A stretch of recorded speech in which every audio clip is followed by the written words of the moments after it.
Hello, and welcome to NANNcast. I'm Jill, your host. We all know it. Working in the NICU is stressful, and then add on top of that, trying to balance work and life. We are often left feeling burnt out, and our wellness is not a focus.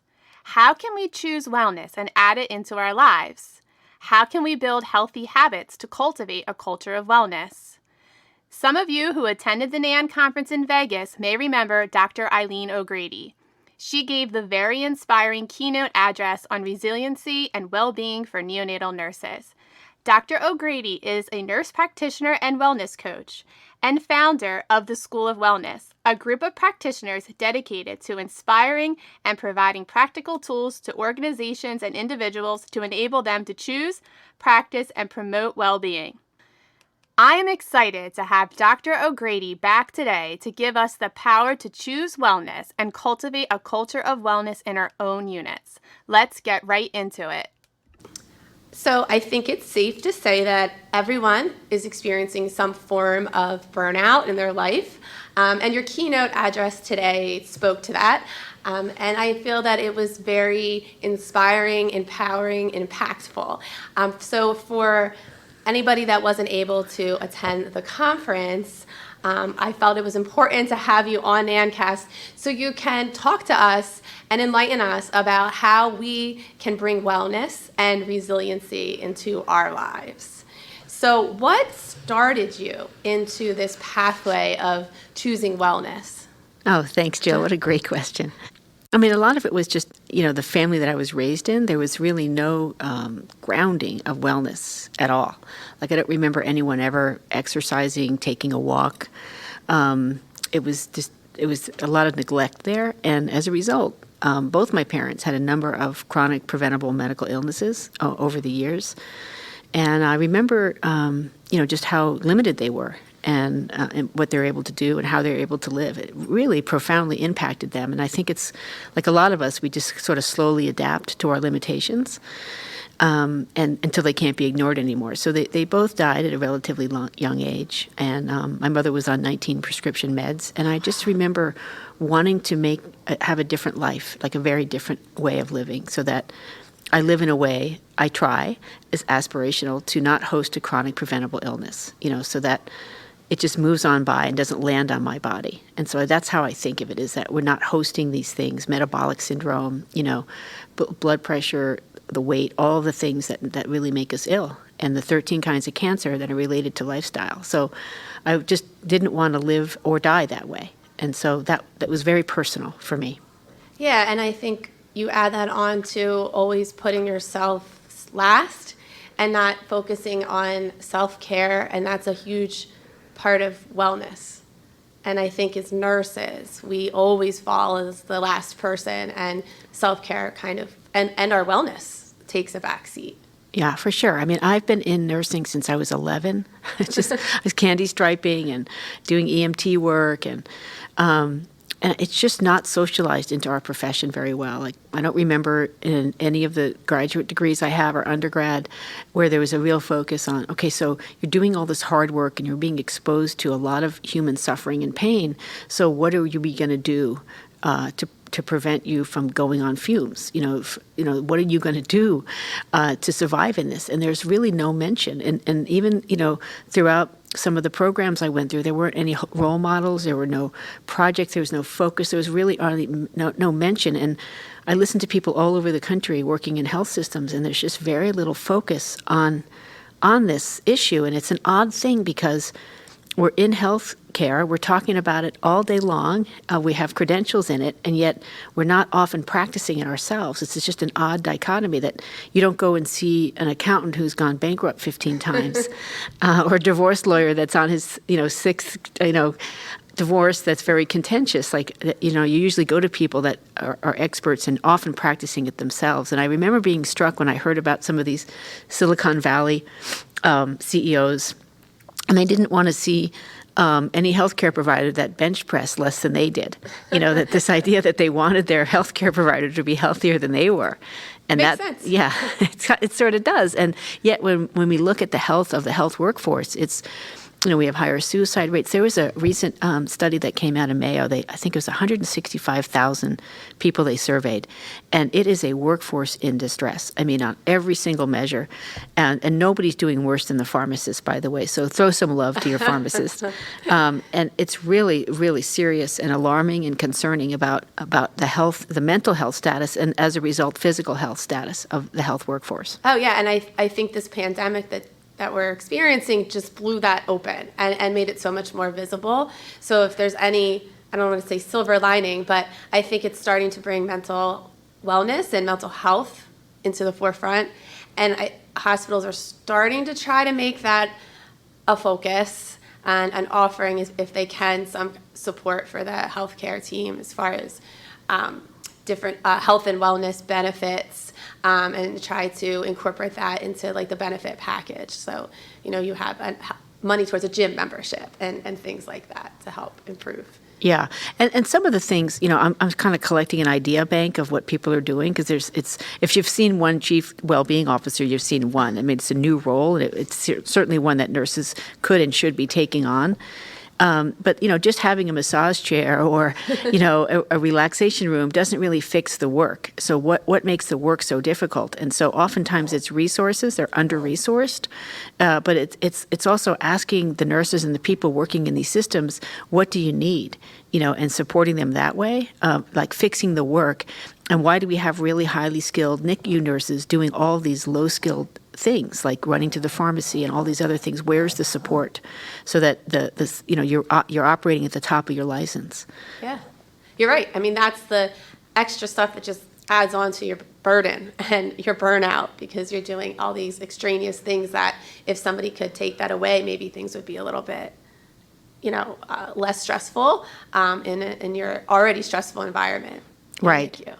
Like scribes, seem to really make people a lot more productive. And whatever we can do to lower the data entry burden and the tech burden, it's just, mind-numbing to think about how much data entry we're doing on the regular, and that seems to be, really harming people's soul. That's what seems to be very corrosive. Oh yeah, and that takes the nurse away from the bedside, takes the nurse away from the patient, the family, and that's really why we're all there, is to take care of these tiny babies and their families. And if we're getting thrown in 8 million different directions, that unfortunately sometimes falls to the wayside.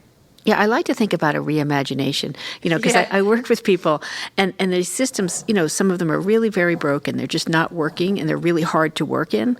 And so I often focus on what the individual can do in these really difficult environments. But, I think it would be nice for somebody to start thinking about how do we reimagine this whole operation from the ground up. And COVID has really shown us, like, all the numbers of problems, and what could we do differently so that we're serving the patients better on a population level, but also the people working in these systems. Yeah. So for everybody that wasn't at the conference, we all know that you wrote a book called Choosing Wellness, Unconventional Wisdom for the Overwhelmed, the Discouraged, the Addicted, the Fearful, or the Stuck. And boy, can that not describe a lot of NICU nurses now, so it's a perfect title for a book. So everybody should definitely go out and read that. And one of the chapters that you mentioned, it's called Control with What We Can. So I'm going to quote it. You said, you and I are the operators of our own systems. We must heal ourselves. So tell us more about what that means, and what steps that we can take to, rediscover how we can heal ourselves. Beautiful question. Thank you.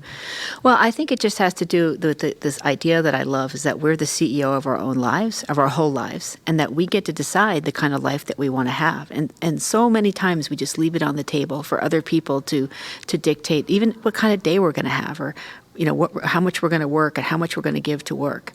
So I like to think of, thinking about all the things in this red circle that we can't control, the pandemic, the politicians, taxes, death, the weather, ocean waves, right? And then the things that we can control, like what we eat, when we go to bed, how we show up, our just daily habits. That's what often determines our health. And so we have to ask ourselves, how much time do we spend in that red circle where we can't control any of it? and our center of gravity is there. And it took me decades to kind of learn this, that, we have this bias towards negativity. I think that's what kept us, alive evolutionarily. And so now maybe that's not serving us so well. And so how do we just really sharpen up and focus on the things that we have full agency over? Just quietly, it's not selfishness. It's just really taking exceptional care of ourselves and thinking of that as a form of intelligence. And you're right. I think a lot of times we tend to ruminate on those red circle things, and that's just puts you in a sense of negativity all the time. And I know you mentioned during the keynote about how, try not to think negative and try to think positive and stop complaining. And I know you walk onto any unit in a hospital and all you hear are complaints all the time. And even, everybody's quick to tell you what you don't do right, but it's very rarely do you ever hear, oh, you're doing a great job, or this is, commend you on something. And I think that would be a different way of thinking and would be very helpful to, nurses. And that's what, maybe that's what we can control, is how we interact with our coworkers, and try not to be as negative and not complain much, and try to bring out some positivity. Yeah, well, it's very draining. It's psychically draining to do that. And it's this idea that, again, watering the weeds. And so, you're not watering the flowers. And so what do you want to water in your life? And so I think you're talking about culture change. That somehow this got in this habit of just this, we called it BMW driving, bitching, moaning, and whining incessantly. And so how do we interrupt that? Well, we interrupt that by just changing ourselves and how we show up. So if we can just get quiet a few minutes in the morning, set an intention for the day, and know that there's going to be whirling dervishes and slings and arrows and all the things coming at you, and how do you stay centered and calm through this storm, and how do we get practiced and good at it? And it just starts by saying, you did a really great job with that baby. That was remarkable. That was a really tough situation. Those parents were hard. It was super impressive to watch what you did. And just that's all you have to do. And that's how we start to change the culture. Yeah. It's just noticing the strengths. And that's what we do in coaching.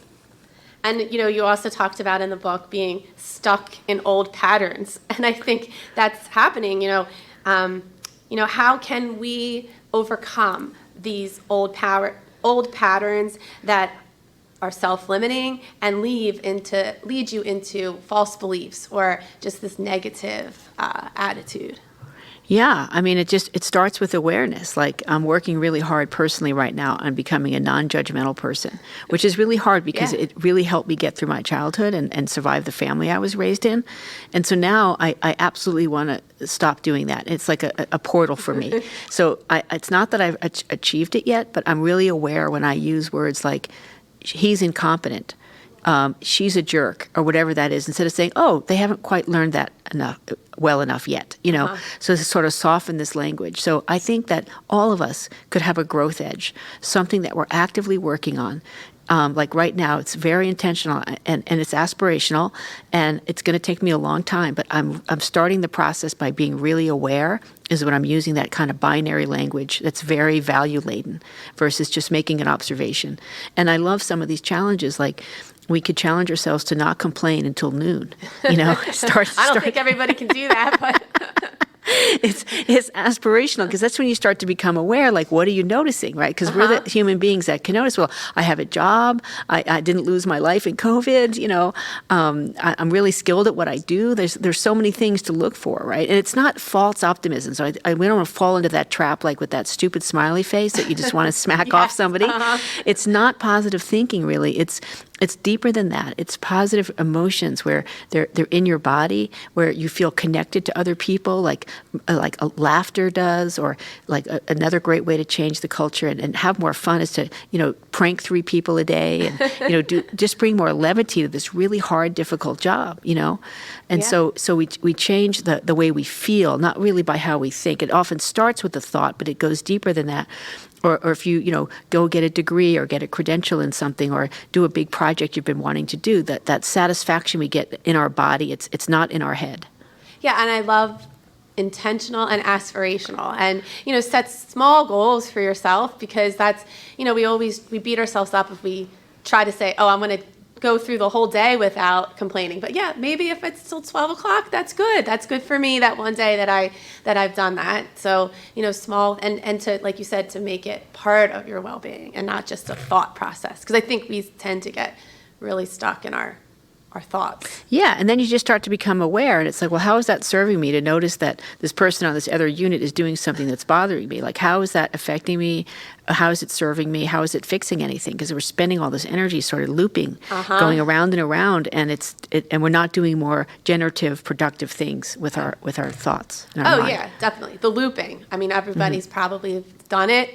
I know sometimes when you go into work and you know that there's something else that you're thinking about, and then you might, react to something differently than you really should. And then when you catch yourself, you're like, oh, I don't like that I just did that. And you acknowledge that you didn't react the way that you should have. And I think that's, the self-awareness that you talked about. And the Braving acronym that Brene Brown brings us about being the kind of person that goes, I'm so sorry, that tone that I used with you yesterday wasn't right. I just had something going on. I didn't mean to. You mean our relationship is important and you mean a lot to me. Exactly. Those little things, those little repairs that we do along the way, and really building up our relational capacity so that we're not harming other people. I mean, we just start there. Exactly. Right? People, this is a really hard job, and what can we do to not make it any harder on anybody else? Yep. You mentioned bedrock behaviors in your keynote address today, and I felt that was so impactful. Can you go into that? Yeah, thank you for that. Yeah, as I think this idea that we establish some habits and routines that we do that we're not negotiating with anybody about, but mostly ourselves. I mean, that's the beauty of a habit. It's these are the things that keep me afloat, and I'm not arguing. I'm not going to have to fight for them. This is what I need. End of story. So I think this idea of having habits, it bypasses your thinking process, and it moves into automation. And so that's what's the beauty of a habit is there's no thought. You're not fighting it. So I talk about sleep as a really important grounding that we cannot go around sleep deprived for sure. It affects every cell and hormone in our body. But I think it's also, it can go deeper than that about what we're saying yes and no to. And whenever I see anybody that's really overwhelmed, I recognize that they haven't said no in decades to anything. And so it really starts there about knowing what your yes is. So like if you're a NICU nurse and you're working 3 10-hour days a week or 4, that's enough. That's your yes. That's what you do. And so all this other stuff that might be coming in, the PTA and your children's school, that might have to be a hard no. I mean, you get to decide. But, some of the research, it hasn't been repeated, but I like the idea about saying, if you want to have a good life, is saying no 3 times to every yes.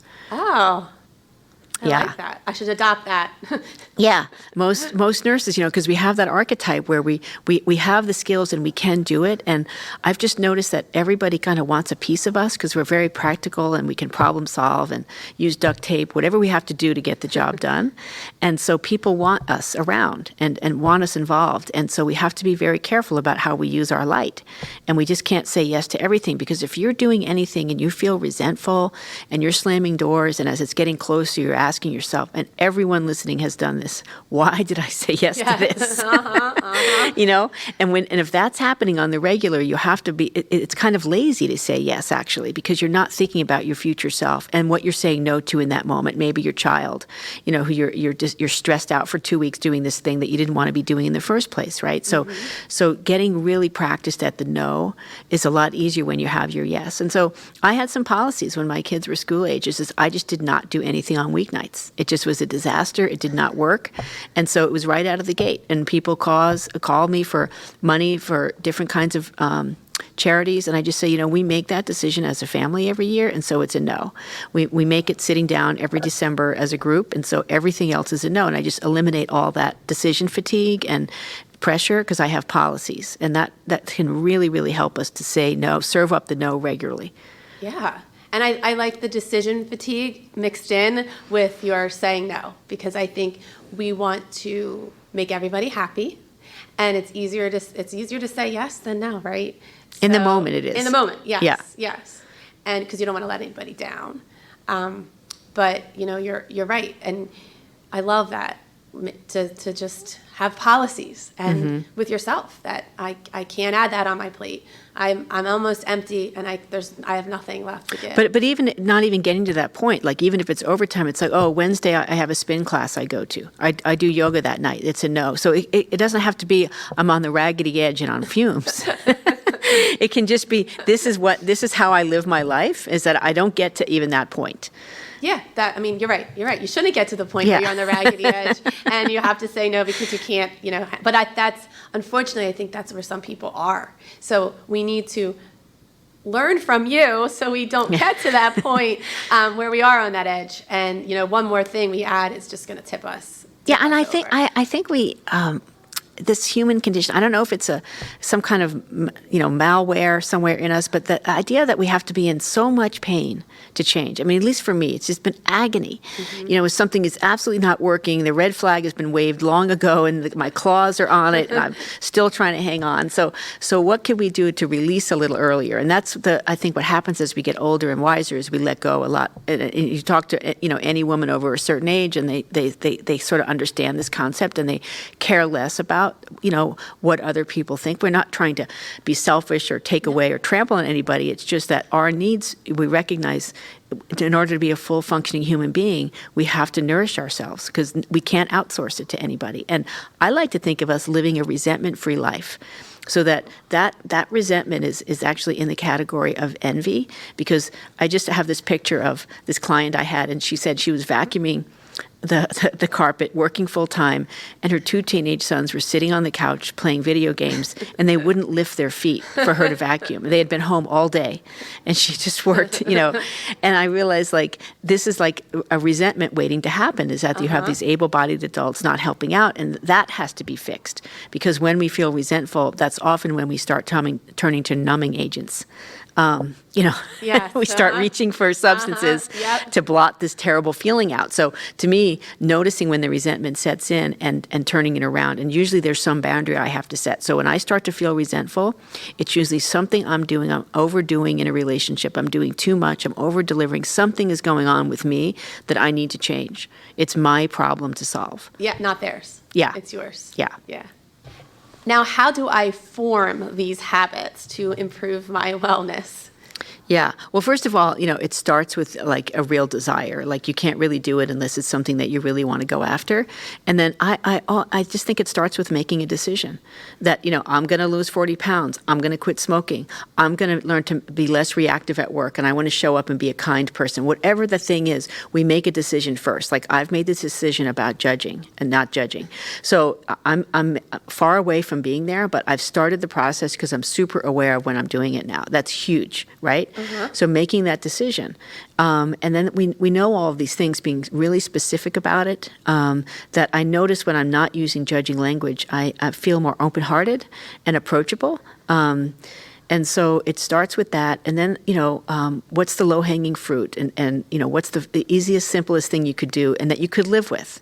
So it might be drinking more water, whatever the thing is, if you want to lose weight. That's a really good example.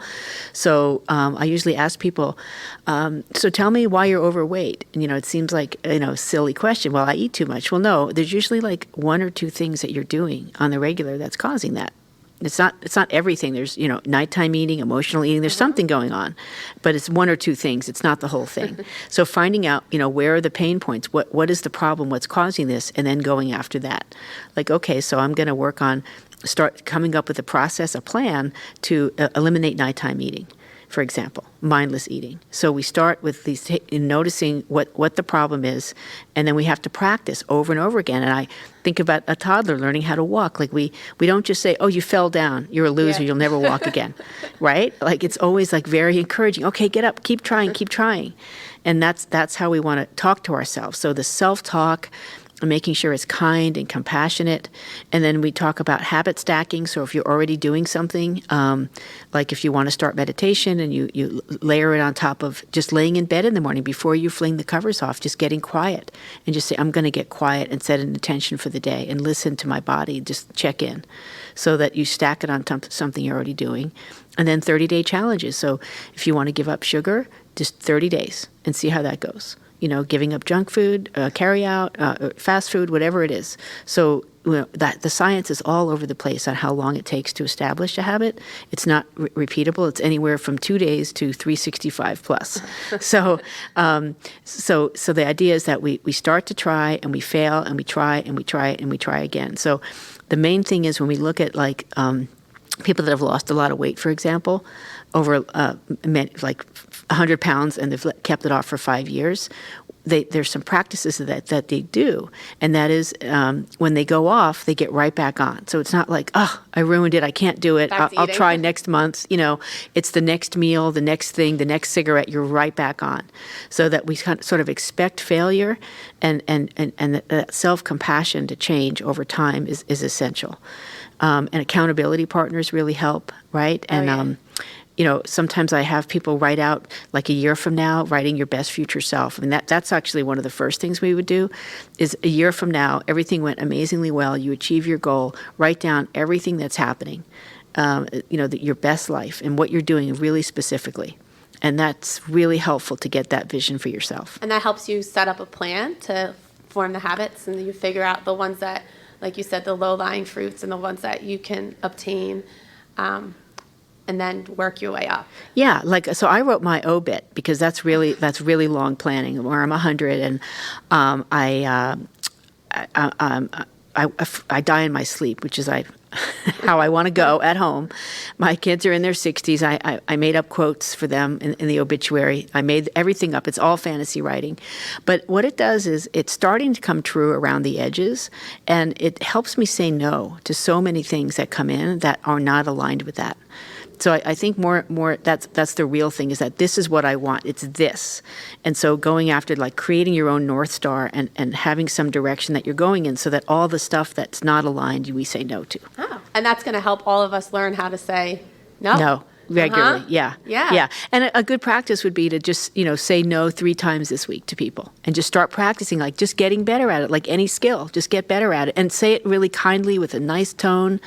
I'm honored you asked, and, I'm doing this thing right now. So when you give them your yes, you can serve up your no a lot easier, Yes. And like you said in the beginning, be your own CEO. And yes. you set your path. And if something doesn't going to help you get to that path, then, you might have to say no. Yeah, a really effective CEO doesn't get side railed by an obnoxious coworker that with a snarky comment, or they don't spend hours scrolling. They kind of get to their important things that may not have a time limit on them, but they get to their important tasks. Yeah, like a lot of us get stuck looping, and we don't get to those important tasks. Yeah, because we're draining all our energy. We're scattering our energy on things that are not productive. They're low value, and they don't really nourish us. So I always think of scrolling as like, it's like junk food or like fast food. It feels really good in the moment, and then afterwards you just think, oh, that's not a good feeling. Why did I eat that? I just spent an hour, and it's like I'm not nourished. I don't, so this idea of being really, one of the bedrock behaviors, I think, is having a screen and literature policy, so that we're not just letting some editor decide what we're doing, but we're curating very, very carefully what we're letting in, really nourishing conversations. And I was just listening this morning to my new favorite podcast. It's 5 minutes long, and it's called My Unsung Hero. And it's just about these strangers that do these incredibly kind things to people. And the people call up and they leave a recording, tell the story. And it's just blink back tears when you hear this. It's so beautiful, right? So like going after content like that, where the world is good, that people generally are good and kind. And that when you're working in a NICU, you're just seeing people at their worst, and people behaving horribly, blaming themselves. There's all these things going on underneath, that iceberg. And so we have to be reminded that the world is generally a good and safe place and kind.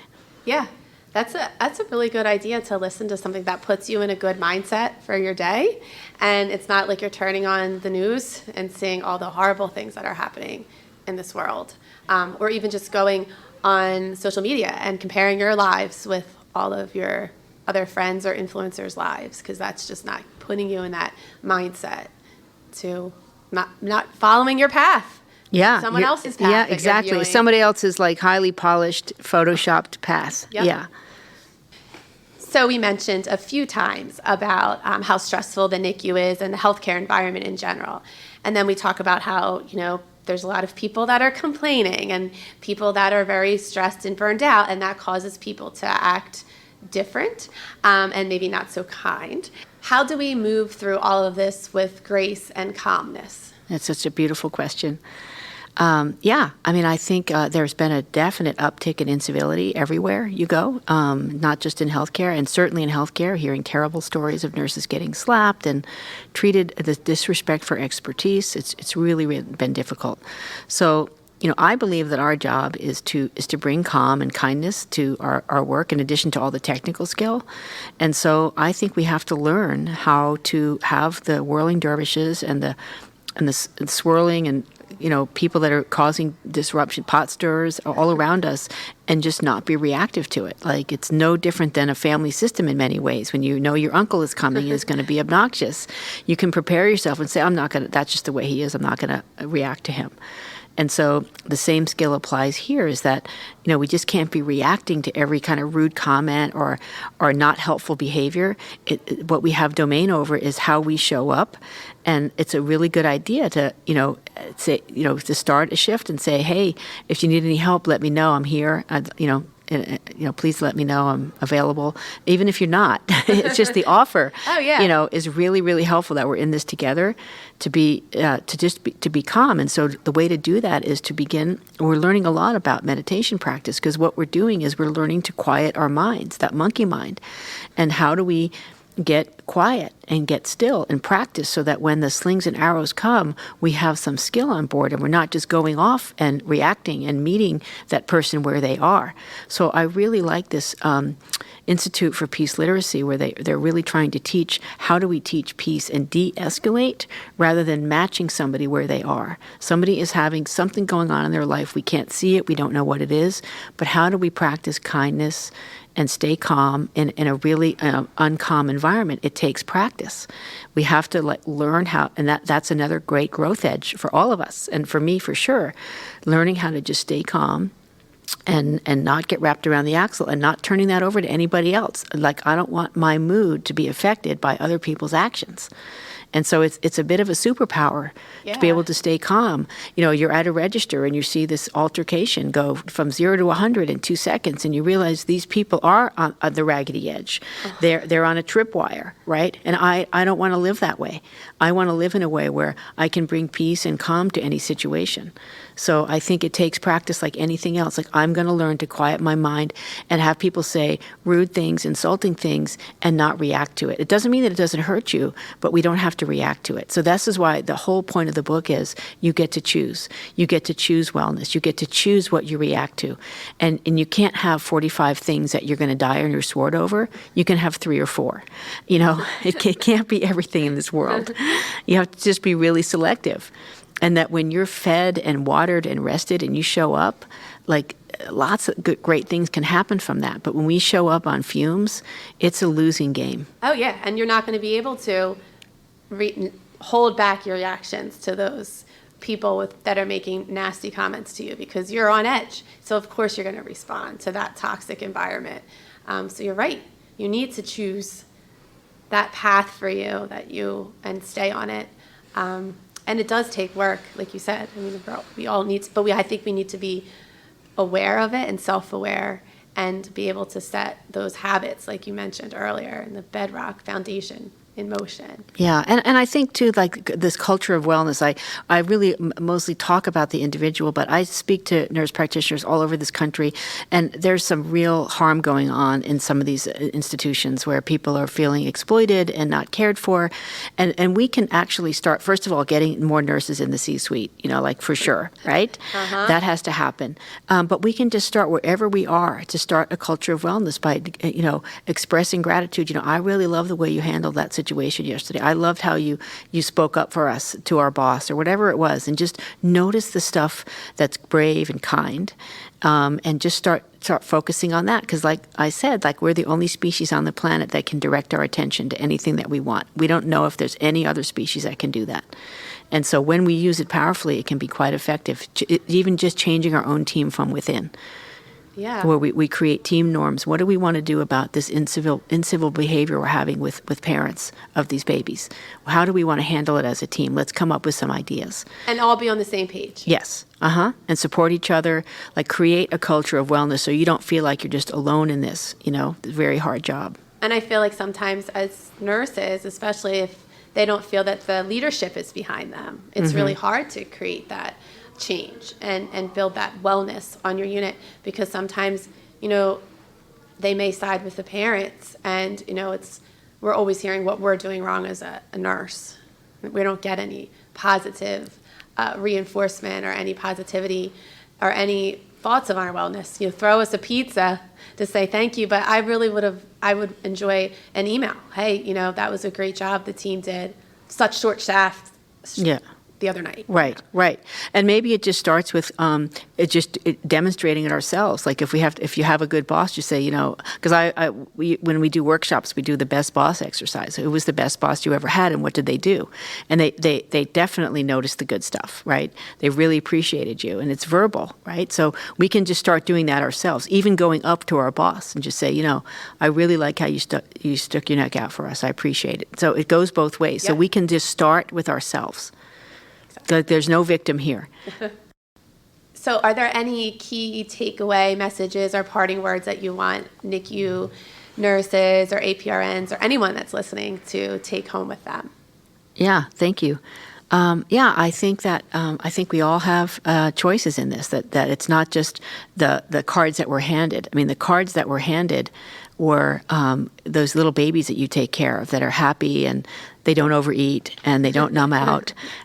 Those are the cards we were handed. So we get to make a choice every day. And my big idea is that we in healthcare ought to have a better health status than the rest of the population.